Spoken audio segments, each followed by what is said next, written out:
Shalom Abuna, selamat pagi.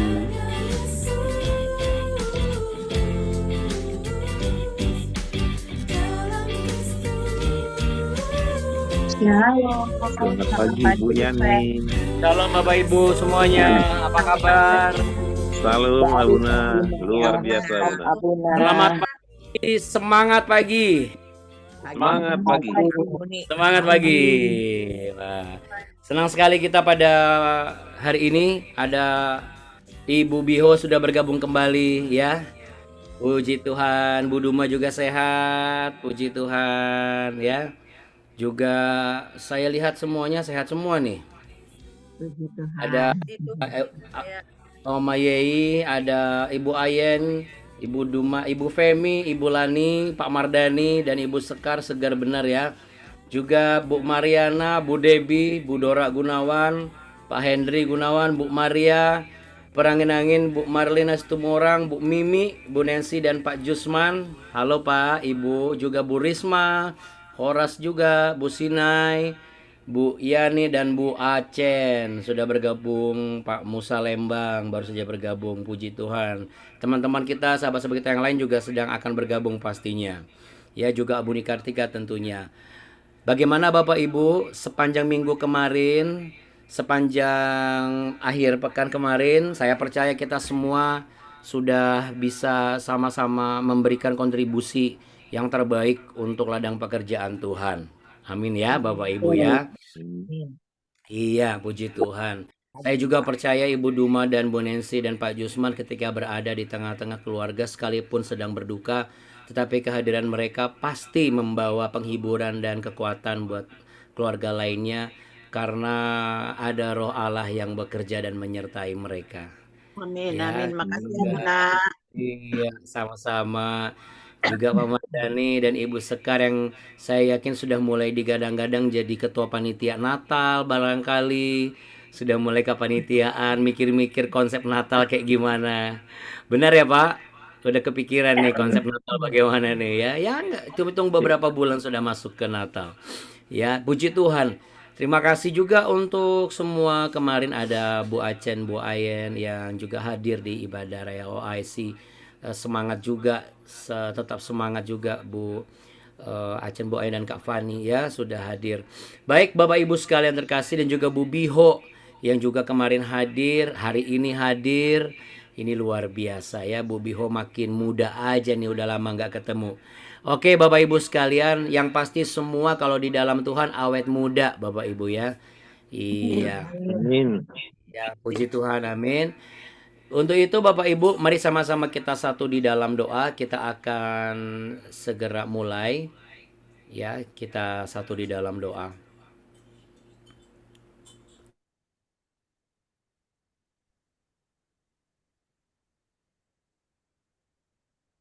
Mari kita berdoa yuk Bapak Ibu.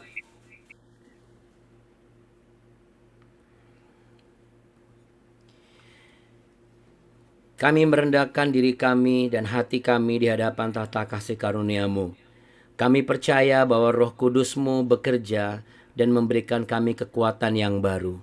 Bapa kami dalam sorga, dikuduskanlah nama-Mu, datanglah kerajaan-Mu, jadilah kehendak-Mu di bumi seperti di surga. Berikanlah kami pada hari ini makanan kami yang secukupnya, dan ampunilah kami akan kesalahan kami seperti kami juga mengampuni orang yang bersalah kepada kami. Janganlah membawa kami ke dalam pencobaan, tapi lepaskanlah kami daripada yang jahat. Karena Engkaulah yang mempunyai kerajaan, kuasa dan kemuliaan, kekal sampai selama-lamanya. Hanya dalam berkat nama Tuhan Yesus kami boleh percaya bahwa segala sesuatunya ada di dalam rencana Tuhan yang sempurna. Haleluya. Amin. Amin. Puji Tuhan. Siap memuji Tuhan Bapak Ibu sekalian? Siap ya? Oke, baik, kita mau sama-sama memuji Tuhan.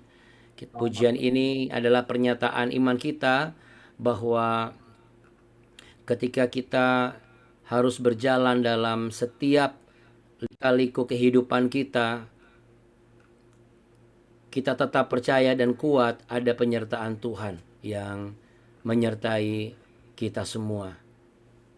Dia tak pernah tinggalkan orang-orang yang sungguh-sungguh mengandalkan Dia. Untuk itu Bapak Ibu, di mana kita berada, kita mau naikkan pujian ini sebagai rasa syukur kita kepada Tuhan.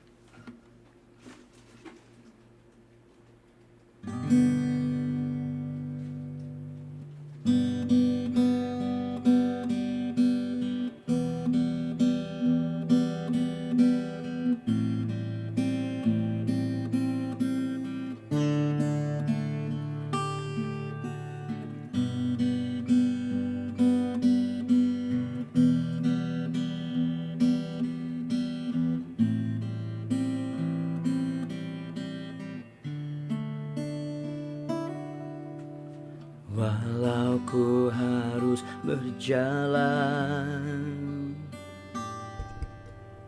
dalam lembah kekelaman, perlindungan-Mu, oh Tuhan, nyatalah bagi hidupku.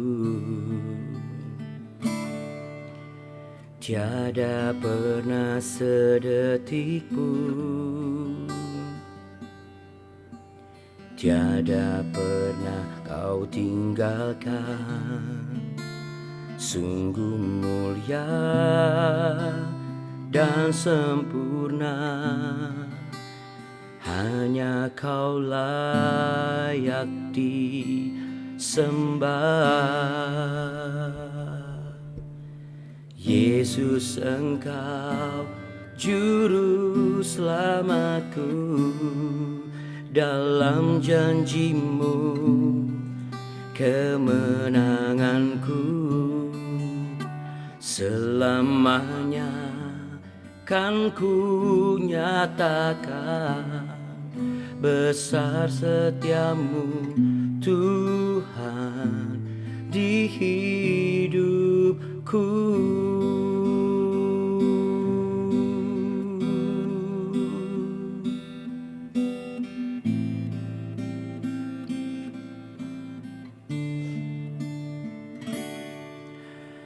Walau ku harus berjalan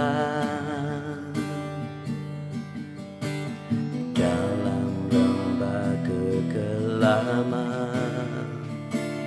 perlindungan-Mu, oh Tuhan, nyatalah bagi hidupku. Tiada pernah sedetik pun, amin Tuhan Yesus, tiada pernah Kau tinggalkan. Sungguh mulia dan sempurna, hanya Kau layak disembah. Yesus, Engkau juru selamatku, dalam janji-Mu kemenanganku. Selamanya kan ku nyatakan besar setiamu Tuhan di hidupku.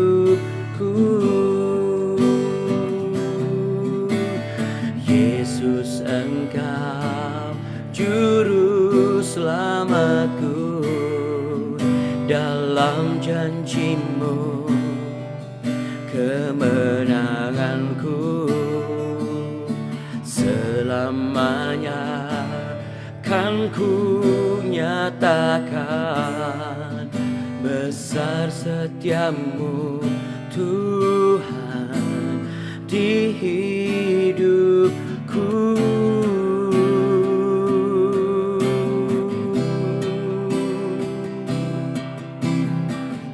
Haleluya, haleluya Tuhan, Kau sungguh baik bagiku, Kau yang terindah di dalam hidupku. Kau juru selamatku, Kau kemenanganku selamanya.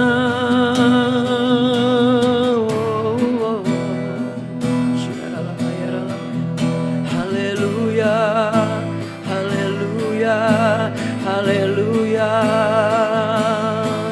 haleluya. Mari angkat tangan kita sama-sama, saudara. Yesus, Engkau juru selamatku, dalam janji-Mu kemenanganku selamanya kan ku nyatakan. Besar setiamu Tuhan di hidupku. Yesus, Engkau juru selamatku, dalam janji-Mu kemenanganku selamanya kan ku nyatakan. Besar setiamu Tuhan, besar setiamu Tuhan, besar setiamu Tuhan di hidupku.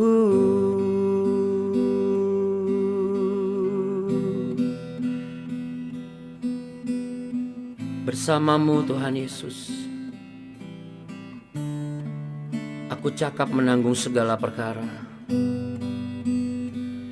Bersamamu ya Tuhan, aku hidup berkemenangan. Terima kasih Tuhan Yesus yang baik. Haleluya. Mari sama-sama katakan amin. Amin. Puji Tuhan. Haleluya ya. Kita beri tepuk tangan yuk sama-sama untuk Allah kita yang apa Bapak Ibu? Angkat jempolnya. Baik, sangat baik, teramat baik, selalu baik, selamanya baik, namanya Yesus Kristus. Kasih tos, jangan lupa saudaraku, karena aku juga tidak pernah lupa ya. Amin Bapak Ibu sekalian. Oke. Ya Bapak Ibu yang terkasih,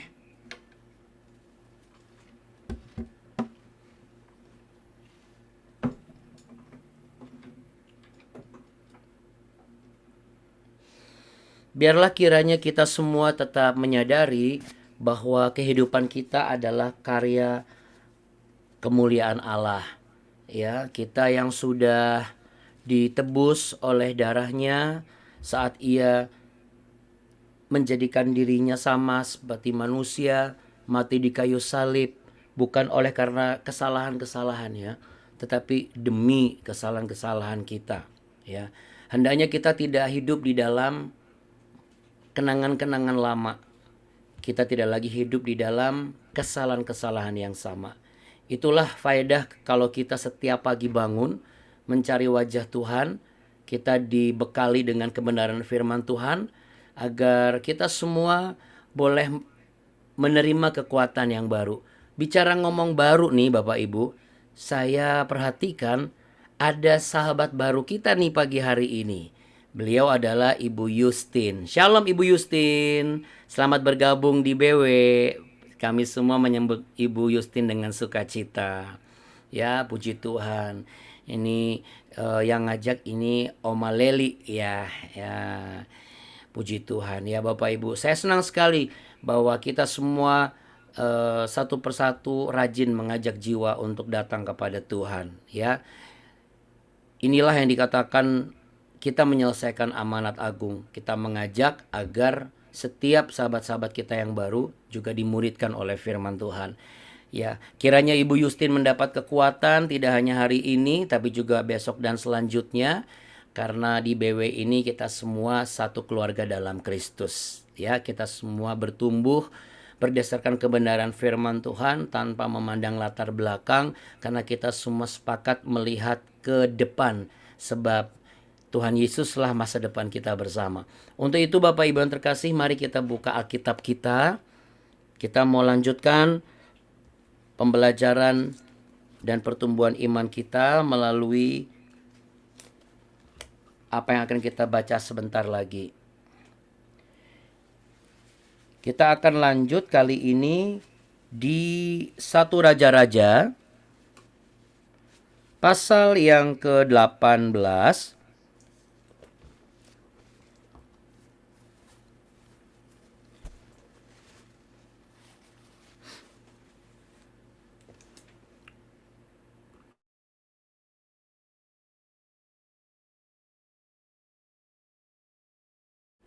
Satu Raja-Raja pasal yang ke-18 ayat yang ke-16 sampai ayat yang ke-19.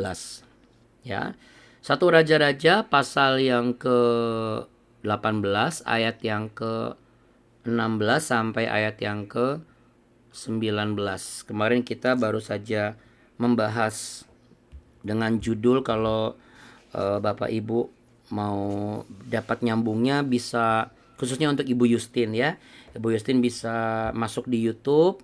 Nanti Ibu Yustin cari, ketik aja BW atau Be Worshipper seperti yang ada tulisan ini. Nanti tinggal subscribe. Nah, di situ ada banyak sekali jilid-jilid atau pembahasan yang sebelum-sebelumnya ya, supaya semuanya terkait karena kita berseri ya. Jadi jangan hanya drakor yang berseri, tapi firman Tuhan juga harus berseri. Amin. Oke. 1 Raja-Raja pasal 18 ayat 16 sampai 19. Di situ perikopnya Elia bertemu dengan Ahab. Lalu pergilah Obadya menemui Ahab dan memberitahukan hal itu kepadanya. Kemudian Ahab pergi menemui Elia. Segera sesudah Ahab melihat Elia, ia berkata kepadanya, "Engkaukah itu yang mencelakakan Israel?" Jawab Elia kepadanya, "Oh bukan, cara bacanya enggak gitu. Yang benar begini." Segera sesudah Ahab melihat Elia, ia berkata kepadanya, "Engkaukah itu yang mencelakakan Israel?" Nah gitu ya. Jawab Elia kepadanya, "Bukan aku yang mencelakakan Israel, melainkan engkau ini dan kaum keluargamu. Sebab kamu telah meninggalkan perintah-perintah Tuhan dan engkau ini telah mengikuti para Baal. Sebab itu suruhlah mengumpulkan seluruh Israel ke Gunung Karmel. Juga nabi-nabi Baal yang 450 orang itu dan nabi-nabi Asyera yang 400 itu yang mendapat makan dari meja istana Isabel." Oke, sampai situ aja dulu. Ya, kita mau belajar hal yang sederhana, bisa dijumpai sehari-hari. Dan kalau kita bisa atasi, kita bisa perbaiki, ini akan memberikan suatu perubahan yang nyata ya, perubahan yang sejati. Jadi apa yang kita lihat di sini akhirnya oleh karena perkenanan Tuhan, Ahab ini dipertemukan dengan Elia setelah diproses oleh Tuhan. Siapanya yang diproses? Elianya yang diproses ya. Elianya yang diproses.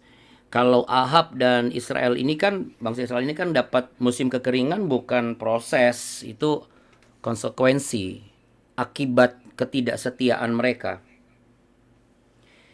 Akibat ketidaksetiaan mereka, makanya mereka mengalami kekeringan, dinubuatkan tidak dapat hujan dan lain sebagainya. Artinya tidak ada satu pertolongan ya, mengalami kesulitan. Tapi kalau Elia diproses, bagaimana dia ketemu dengan janda Sarfat, bagaimana dia ditempa mentalnya, dan dia ketemu juga dengan Obadya. Dia dihadapkan dengan sosok yang berani untuk menghubungkan dan mempertemukan antara dirinya dengan Raja Ahab. Seseorang yang sungguh-sungguh takut akan Tuhan. Dia belajar dari situ.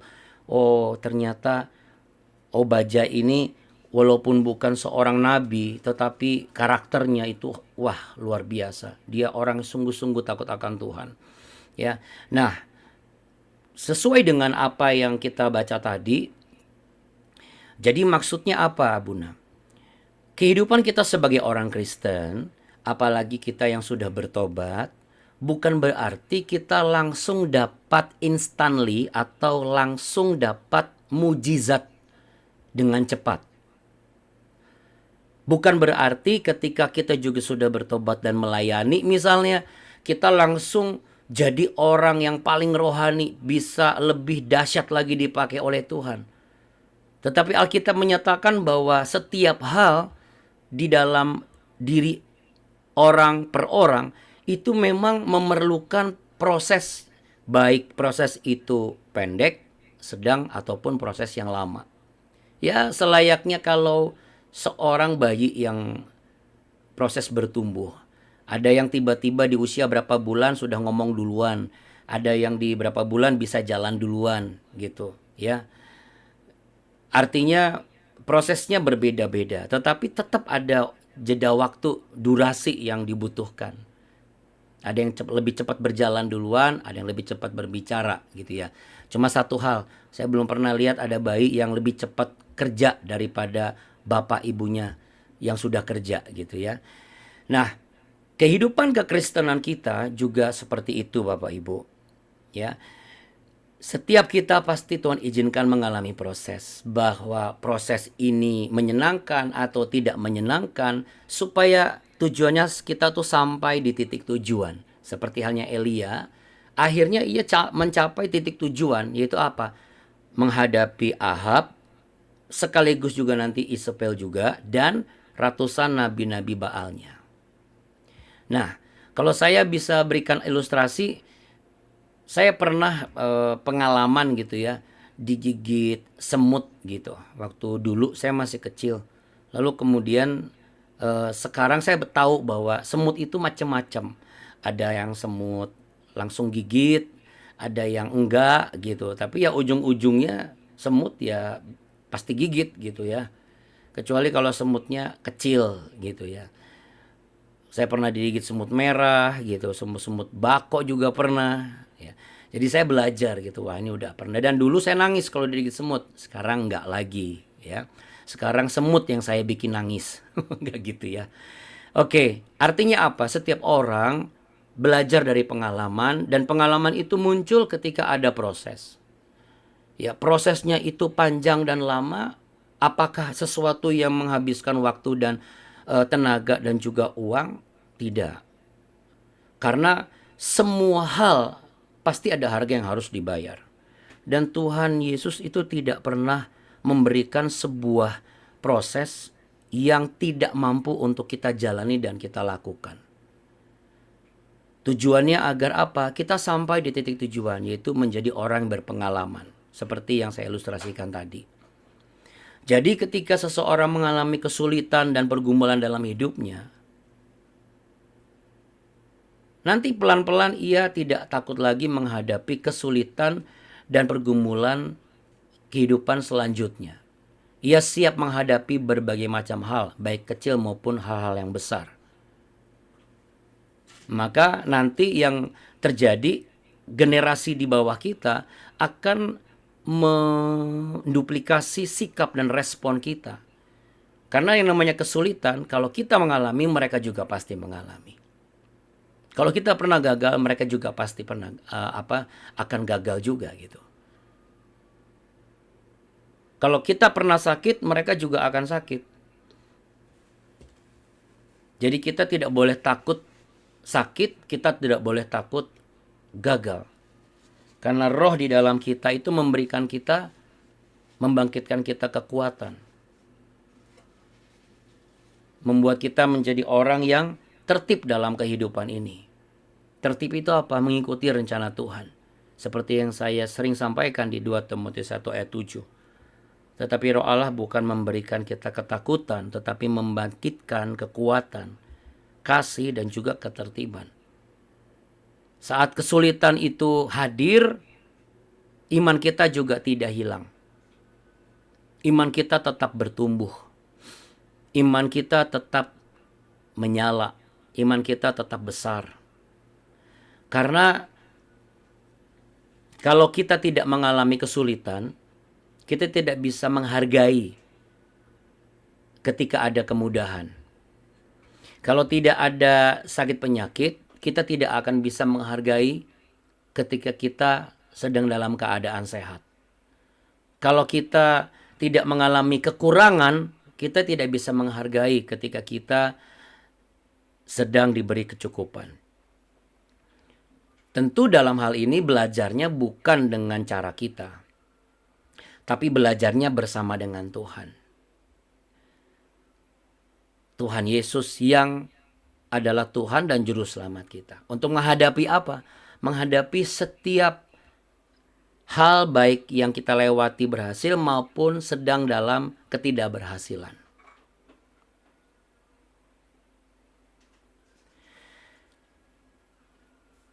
Kita belajar satu hal di dalam kisah ini. Yang lain selain mengenai bagaimana kita harus sabar dengan proses ya. Seperti yang saya bilang, kalau Bapak Ibu mau nyambung harus nonton lagi di YouTube yang kemarin yang terakhir, edisi hari Jumat kemarin. Apa itu? Bapak Ibu kan sudah tahu bagaimana Raja Ahab itu dia memilih untuk menjadi seteru Allah. Karena di pemerintahan Raja Ahab ini dia malah mendirikan mezbah buat ibadah ke Baal dan Asyera dan lain sebagainya. Sekalipun konsekuensinya itu rakyatnya kekurangan makan. Ya. Tapi Raja Ahab hanya mempedulikan apa? Reputasinya. Dia hanya memikirkan apa lagi? Apa yang menjadi pandangannya atas orang-orang yang ada di sekelilingnya. Yang jumlahnya lebih banyak mendukung dia, mendukung yang dia lakukan. Nah, yang menarik adalah pertanyaan tadi tuh, yang saya ulangi lagi, itu bukan pertanyaan dengan nada yang rata sebenarnya. Tetapi ia tuh sebenarnya marah. Oh, dari mana Abuna tahu itu marah? Sekarang coba Bapak Ibu bayangkan dan pikirkan dan renungkan. Posisinya Raja Ahab ini kan kekurangan segala sesuatu. Dia raja loh. Tapi musim kemaraunya panjang. Hujan gak ada. Jangankan buat minum dia, buat minum kudanya aja gak ada. Dia marah dengan keadaan. Anda bisa bayangkan kalau Anda di posisi dia, Anda punya sesuatu tapi gak bisa gitu. Lalu Anda ketemu dengan satu orang yang ngomong waktu itu. Pasti begitu ketemu lagi, pasti akan ngomong, ini gara-gara kamu nih, gitu kan. Apakah itu salah Abuna? Karena Roh Kudus ingatkan saya, kebanyakan orang kalau salah itu malah marah. Jadi hari ini kita mau belajar lagi. Kalau memang kita tahu kita salah, gak usah marah. Jadi kita nggak boleh marah. Oh, marah harus. Orang tua aja boleh kok. Ibaratnya memberikan hajaran dalam tanda kutip. Hajaran versi Tuhan loh. Bukan hajaran versi dunia yang penuh dengan KDRT. Tuhan pun marah. Artinya kita pun dalam... ketika kita marah, kita harus mengekspresikan perasaan Tuhan itu marah oleh karena kebenaran gitu. Karena kalau marahnya Ahab ini marah orang yang salah gitu. Marah orang yang berdosa. Makanya kan di kitab suci dikatakan, jika engkau marah jangan sampai engkau tuh berbuat dosa gitu. Jadi bukan berarti kita marah itu langsung berdosa. Enggak, kita marah itu kita bisa berdosa. Atau kita marah gara-gara kita tahu kita salah. Contohnya seperti Ahab ini yang sudah marah dengan keadaan, ketemu sama Elia, dia dengarkan omongannya bahwa nggak ada hujan ini lain sebagainya, makanya dia langsung marah. Oh, kamu ya yang ini. Gitu. Udah kayak drama kan sebenarnya. Jadi kalau orang yang udah salah tiba-tiba marah itu seperti main drama. Suasananya tuh dibuat sedemikian rupa gitu. Kenapa? Ya karena mungkin itu rata-rata ya. Saya juga pernah dulu kayak gitu.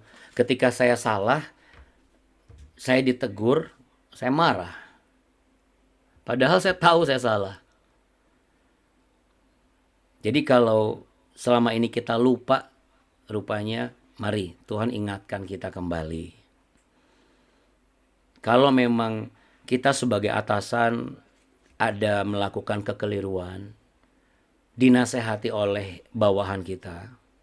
Kalau kita sebagai orang tua ada kesalahan, lalu kita diingatkan oleh yang lebih muda, kita nggak perlu merespon dengan cara marah. Ah, diam kamu. Masih kecil juga ngomongin orang tua. Nggak usah. Mari kita hargai titipan Tuhan yang disematkan di mulut siapapun orangnya. Apakah orangnya besar, apakah orangnya kecil, apakah orangnya selevel dengan kita, atau di bawah kita. Jangan seperti Raja Ahab. Walaupun kalau ditanya, wajarlah Abuna, kan keadaannya sedang susah. Tapi di sini Alkitab mengajarkan buat saudara dan saya. Roh Kudus menuntun kita supaya kita berbeda dari cara dunia. Kalau kita rindu sebagaimana apa yang dikatakan firman Tuhan, hidup yang berkemenangan lebih dari seorang pemenang, maka kita tidak perlu marah oleh karena keadaan kita. Apa itu Abuna? Bisa masalah rumah tangga, bisa masalah uang di anggaran rumah tangga, bisa tentang rencana yang belum matang, termasuk juga sudah bertahun-tahun memikul salib. Apa salibnya? Sakit penyakit. Apalagi salibnya? Tugas dan tanggung jawab yang begitu berat. Gak usah marah dengan keadaan kita. Kita harus menjadi orang-orang yang sungguh-sungguh menyadari bahwa segala sesuatu adalah kasih karunia Tuhan.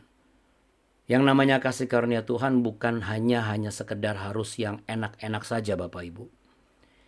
Jadi kalau memang bukan karena kesalahan kita pribadi, tetapi ada pergumulan dan ada satu masalah dan tantangan yang begitu berat kita rasakan, namun Tuhan izinkan kita jalani, itu adalah ujian dan pencobaan yang memang Tuhan izinkan.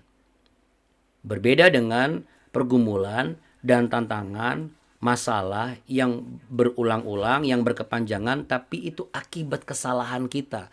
Nah, Ahab ini kan mendapatkan hajaran akibat kesalahannya, yang akhirnya dialami oleh sekian banyak rakyat.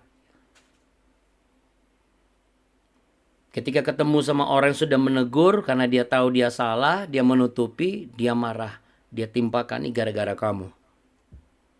Padahal bukan gara-gara orang lain, karena kesalahan kita sendiri.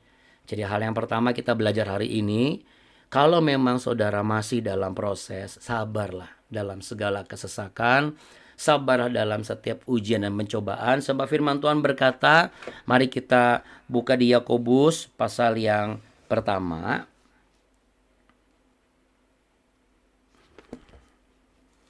Saya perlu ingatkan saudara, Yakobus pasal yang pertama, itu ayat yang ke-12. Dikatakan di sana, berbahagialah orang yang bertahan dalam pencobaan, sebab apabila ia sudah tahan uji, ia akan menerima mahkota kehidupan yang dijanjikan Allah kepada barang siapa yang mengasihi dia. Kalau kita mengasihi Allah, mengasihi Tuhan Yesus, maka kita juga mengasihi setiap rencana dan keputusannya atas hidup kita. Oke? Sehingga kalau ada masalah yang begitu berat dan besar, gak pernah kita sangka, tapi bukan karena kesalahan kita, baiklah kita tetap berbahagia. Seperti pujian lagu, ku berbahagia, yakin teguh, Yesus abadi, kepunyaanku. Oh, kita nyanyi aja. Karena itu adalah bagian cara kita sebagai orang beriman untuk tetap bertahan. Karena ingat satu hal, saya akan diberikan mahkota kehidupan. Amin. Dan hasilnya orang yang bertahan itu nggak cuma bertahan saja, tapi dia juga akan mengalami satu perubahan, yaitu apa? Hidupnya semakin tekun mencari Tuhan. Nah, Ahab ini harusnya seperti itu ketika ia sedang mengalami kesulitan yang besar. Tapi sekali lagi ia tidak melakukan itu. Ia bertahan dengan cara yang keliru. Untuk itu Bapak Ibu sekalian, saya ingatkan lagi, kita pernah bahas. Jangan pernah membenarkan kebiasaan-kebiasaan yang sesungguhnya itu adalah kebiasaan lama dan kebiasaan yang buruk. Jangan pernah benarkan dengan alasan-alasan yang kita buat. Tapi kita harus biasakan apa? Kebenaran yang sudah kita tahu. Itu sebabnya Bapak Ibu, hari ini kita harus sabar dalam segala proses. Yang pertama, karena bisa saja Bapak Ibu dan saya adalah seperti gambaran seorang Elia yang nanti akan diperhadapkan dengan situasi, kondisi tertentu, dan juga orang-orang yang memang harus kita hadapi. Dan janganlah kita meresponi kesalahan kita dengan cara yang salah, yaitu apa? Marah, ya. Kalau salah, jangan marah. Yuk taruh tangan di dada. Kalau aku salah, aku nggak boleh marah. Iya, jangan. Harus ngapain Abuna kalau saya salah? Malu dong kalau misal saya nggak marah. Ya itu, makanya itu kan kedagingan sebenarnya. Kalau setiap anak sudah salah, dia tidak marah. Marah mungkin tidak marah langsung di depan orang tua kita, di depan kita sebagai orang tua. Kita harus ngomong ini ke anak cucu kita. Mereka tidak akan marah di depan kita. Tahu nggak marahnya bagaimana Bapak Ibu? Karena saya pernah jadi anak muda juga.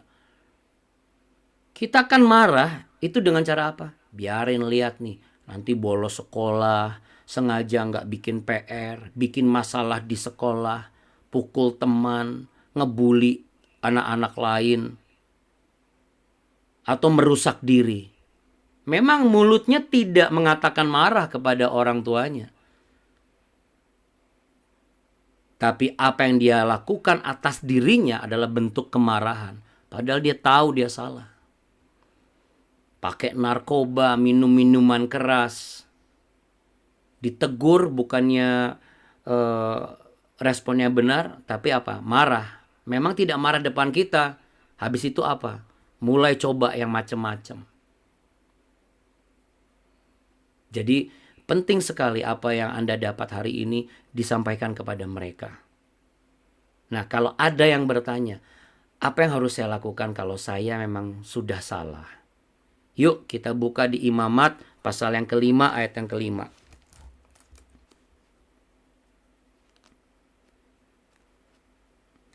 Di Imamat pasal yang kelima ayat yang kelima. Kita mau baca sama-sama. Jadi apabila ia bersalah dalam salah satu perkara itu, haruslah ia mengakui dosa yang telah diperbuatnya itu. Nah, sekarang saya pengen mengajak saudara, taruh tangan di dada sama-sama yuk. Nah, kata ia diganti dengan kata aku. Ya, yuk 1, 2, 3. Jadi apabila aku bersalah dalam salah satu perkara itu, haruslah aku mengakui dosa yang telah aku perbuat itu. Amin. Disitulah nanti pemulihan terjadi. Disitulah nanti mujizat akan dialami. Nah, siapa di sini yang butuh doa? Tadi saya mendapat kabar Ibu Yustin ya. Ibu Yustin dalam waktu dekat akan melakukan tindakan medis ya Bu Yustin ya. Besok atau lusa Bu? Besok ya. Mohon izin mikrofonnya bisa dibuka.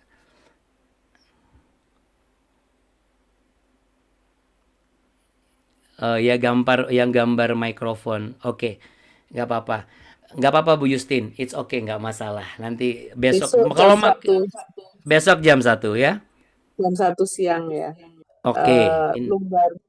Lumbar 1, 2, 3, 4, 5 dipasang pen karena jatuh. Oh, oke. Baik. Baik Bu Yustin. Untuk besok ya jam 1 siang. Terima kasih. Ada lagi selain Bu Yustin yang mungkin butuh didoakan berkaitan dengan hari ini atau besok? atau ke depan? Baik, kalau tidak ada yang berulang tahun hari ini? Tidak ada. Baik, kalau begitu kita akan mendoakan Bu Justin, Bapak Ibu nanti. Kita juga akan mendoakan Bu Debbie yang memang akan merencanakan kelahiran buah hati mereka kalau Tuhan izinkan di minggu depan. Untuk itu mari sama-sama kita taruh tangan di dada yuk Bapak Ibu. Pejamkan mata. Mari kita berdoa. Kiranya setiap kita hari ini mau menyadari kalau memang selama ini kita tipe orang yang kalau kita sudah salah, kita malah lebih marah dari yang menasehati kita. Kita harus berubah. Kita tidak boleh marah ketika kita salah. Kemarahan untuk menutupi kesalahan bukanlah sebuah penyelesaian. Dan yang kedua, kita harus setia dalam proses ujian yang Tuhan izinkan walaupun kita tidak bersalah. Karena Tuhan menginginkan ada satu pembentukan karakter sama seperti Elia. Agar saudara dan saya menjadi pribadi-pribadi Kristen pengikut Kristus yang semakin bertumbuh dewasa dan dapat Tuhan andalkan untuk menjangkau jiwa-jiwa. Menjadi berkat bagi mereka yang membutuhkan tuntunan hikmat. Kiranya kita semua boleh menyadari dan mengakui. Berani mengakui kalau kita salah. Maka pemulihan, mujizat, kesembuhan, kesehatan pasti terjadi. Amin. Kita berdoa untuk Bu Justin. Kami semua sepakat ya Tuhan. Kami serahkan tindakan operasi besok Bu Justin jam 1 siang ke dalam kuasa tangan pemeliharaan Tuhan Yesus. Tangan Tuhan sendiri akan menyertai proses itu dan tangan Tuhan sendiri juga yang akan melakukannya. Kami yakin cara Tuhan memulihkan anak-anak Tuhan hanya Tuhan yang punya rencana. Kami sebagai anak-anak-Mu hanya boleh berserah dan percaya bahwa Engkau tidak akan meninggalkan kami. Engkau juga tidak akan meninggalkan Bu Justin. Berkati dokter dan tim medis dan semua persiapan. Tuhan boleh berikan kerjakan dan lakukan yang terbaik. Kami juga berdoa ya Tuhan untuk proses kelahiran buah hati Bu Debbie dan juga Pak Hendrik. Kiranya Tuhan boleh jaga kesehatan mereka, kandungan Bu Debbie. Tuhan boleh sertai dan Tuhan boleh pelihara kekuatan mereka. Berkati setiap apa yang mereka lalui. Hari demi hari. Dijauhkan dari segala panah-panah api si jahat. Tidak ada kejadian buruk. Semuanya dilancarkan.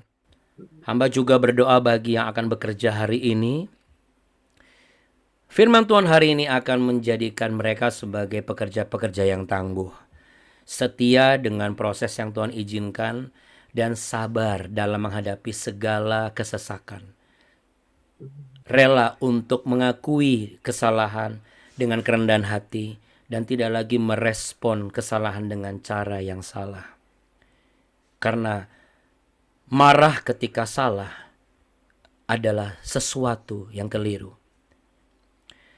Terima kasih Tuhan Yesus, berkati setiap rumah tangga yang sedang mengalami pergumulan.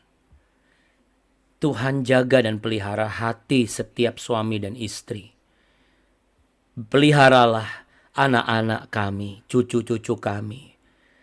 Jadikanlah mereka sebagai generasi masa depan yang tangguh dan takut akan Tuhan. Generasi masa depan yang diberkati oleh Tuhan dan takut akan Tuhan. Yang sedang dalam perawatan, yang sedang dalam pergumulan pekerjaan, kami semua tetap mengandalkan Tuhan. Kami lakukan yang terbaik, kami percaya bahwa hanya Tuhanlah sumber kekuatan, pengharapan, dan jawaban bagi yang membutuhkan jalan keluar. Dan pada akhirnya Kami siap menerima berkat daripada-Mu Tuhan Yesus. Ketika tangan kami buka, hati kami terarah kepadamu. Kamilah orang-orang yang diberkati. Dan kami juga tidak lupa untuk memberkati orang-orang yang Tuhan sematkan di hati kami. Karena demikian pula kami mendapat berkat dari orang-orang yang hati mereka Tuhan sematkan nama kami di dalam hati mereka. Terima kasih ya Tuhan Yesus. Terima kasih Allah Roh Kudus. Bapak Ibu sekalian, dengan iman percaya kepada Tuhan Yesus, mari sama-sama kita buka, arahkan dan percaya engkau menerima berkat ini. Amin. Tuhan Yesus memberkatimu berlimpah-limpah-limpah. Tuhan memberikanmu pengharapan, kasih karunia, tuntunan, dan damai sejahtera dilimpahkan atasmu.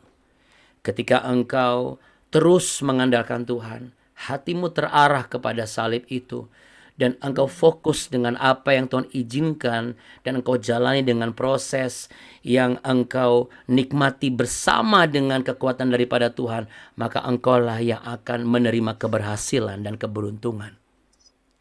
Dan berbahagialah, diberkatilah engkau yang menerima firman Tuhan, menyimpan di dalam hatimu, melakukan di dalam kehidupanmu, dan berani untuk melakukan perubahan. Sebab ketika kita terbuka di hadapan Tuhan, maka mujizat dan pemulihan itu pasti terjadi. Engkau alami. Yang diberkati berlimpah-limpah, sama-sama katakan amin. Amin. Puji Tuhan ya Bapak Ibu sekalian.